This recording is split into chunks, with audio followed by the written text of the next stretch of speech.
starts to halves. Right. Half, 11 of your first 12 shots inside the arc.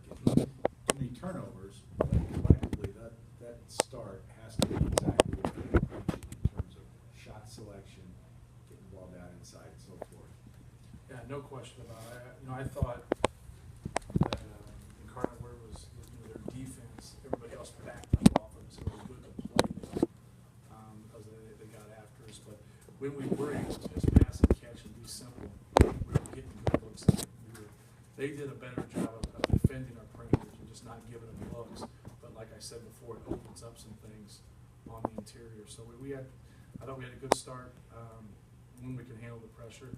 And I thought the beginning of the second half, that was also important. That start right there where we forced them to call timeout really helped us.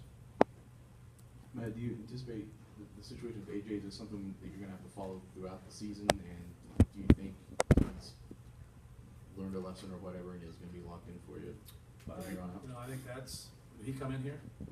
That question's for him, not me.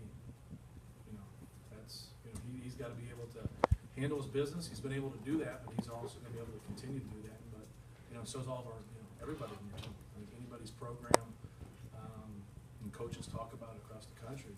There's distractions that get you beat. You can't have distractions. You got to have everybody on the same page doing what they're supposed to be doing. And so that, obviously holds true for him. But, hopefully that's behind him, and we can move forward and he can be better because of it. Did your size just impact this game to the point where Incarnate workers couldn't overcome it? No question. No question. I didn't think that we played that much better.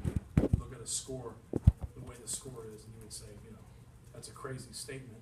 But, we simply have those big guys in there. And once we're able to get the basketball in those positions, get on the glass. When shots went up, we obviously have an unbelievable advantage on both ends. So they did some good things. The ball didn't go in for them. The ball went in for us, so it looks a little lopsided. But they gave us some troubles in areas, just like Vermont did. Even though we won that game by 30, Vermont still gave us some troubles.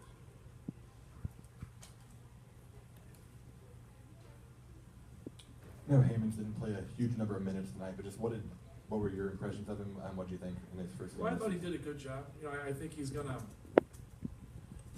impact the game on both ends. He can score with his back to the basket.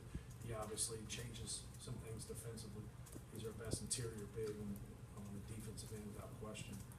And but Haas was the best player tonight. Just don't get away from that. He was great. He was great. I really liked his effort. I like the way he's rebounding the basketball, trying to block some shots, chasing the ball a little bit, not just staying in his area and being robotic. He showed that there's an athlete inside him tonight, and really made some plays. But Hammonds did a good job, coming back in his first game and just being solid at 8, 6, and 3 in 15 minutes. It's pretty good. You double all those and playing 30 minutes. It's a pretty good night.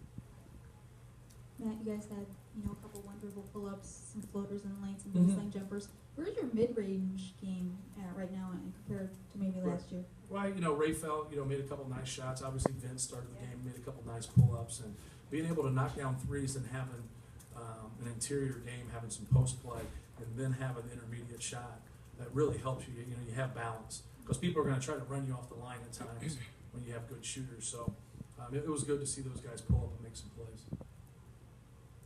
We asked you after the last game about Isaac with blocking his shots, and you talked about how he's not going to be the kind of shot blocker AJ is, but it's obviously a bigger part of his game than last year. Yeah, hopefully I'm wrong.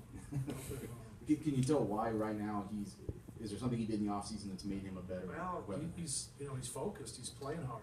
He had this last year in non-conference. He was pretty good. He outplayed Hammonds in non-conference last year, and Hammonds outplayed him in conference play. So he has to just maintain. He's made some improvements, but he was pretty good at this time. Now he's just a little more experienced, and he's been good in shoot-arounds. He's been good in practice. He's been giving a good effort and having a lot of energy, and that's so important because it's hard to answer the bell every single day when you're 19 years old. And he's been able to do that of late. What's Basil's injury? What's Basil's injury from today? He had a cast. Yeah, he hurt his hand. Is it broken finger or? I don't know. He broke something. It just happened today, and I was doing stuff, so I don't know. Okay. But he broke something. I don't know. Good thing you're redshirting him, huh? There you go. You've been waiting a couple of years for Ray to have success with his jump shooting early, and Right. this is kind of probably what you're looking for. Yeah, you know, I think, in my opinion, you know, he has to be selective in shooting, you know, from the three. I thought tonight he just let it come to him, knocked down a couple shots. One was more in the half court, one was more in a poor rotation by them. But him getting into his pull-up, I think, is important. Him driving the basketball is important. We need him, you know, being on attack and using his dribble and doing some different things. But I thought tonight he was really good, you know, from an offensive standpoint. I thought we struggled as a team defensively, to be frank with you. I thought, you know, we weren't very good, and that goes for everybody. I just thought we weren't clean on switches. We had too many breakdowns.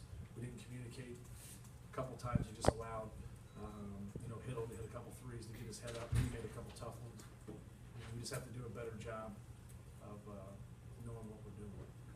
Matt, do you anticipate Isaac remaining the starter, and if so, then you got a shot blocker like Hammond's coming off the bench? Right. Do you anticipate that? Yeah, it's nothing strategic, you know. It's, you know, Isaac's been better. And he's played better. He deserves to start. And if Hammond's outplays him, it's better for our team, like we did last year. We flip-flopped him a couple times just because one was playing better than the other. So, good guy to bring off the bench. What's the common denominator to harp on about the turnovers? I just thought we were sloppy. I just thought it was a focus. You know, I had, you know, guys with a lot of different types of turnovers.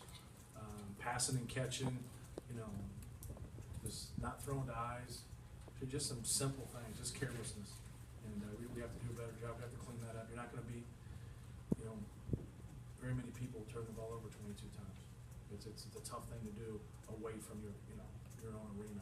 You know, you go on the road, you get on a neutral court, you turn it over 22 times.